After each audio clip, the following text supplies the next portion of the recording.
Kevin Sieff is in Kabul, Afghanistan tonight. How you doing, Kevin? I'm good.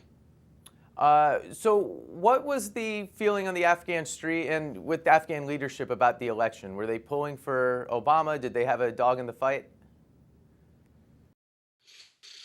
They didn't really articulate much of a preference, to be honest with you. It was not the most important thing in the minds of the leadership here.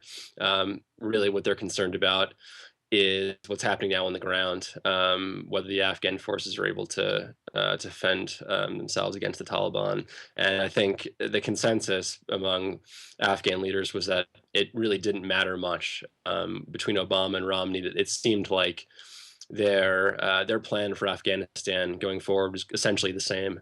And so I think President Karzai, he congratulated President Obama, but there wasn't an overwhelming sense of which candidate would be better.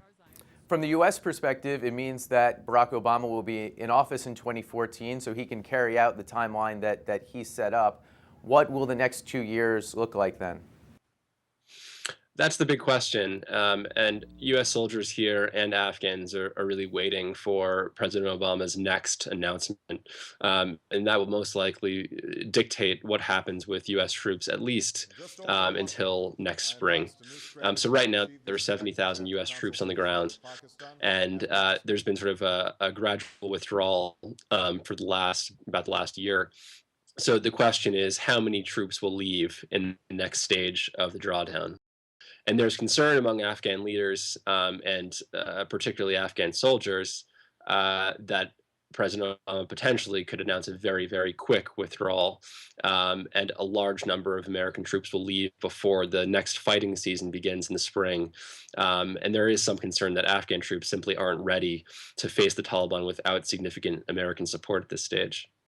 And you had a front page story just today on some of the first signs of that withdrawal. The heavy machinery, the modern equipment that Afghans have got used to are now starting to go away.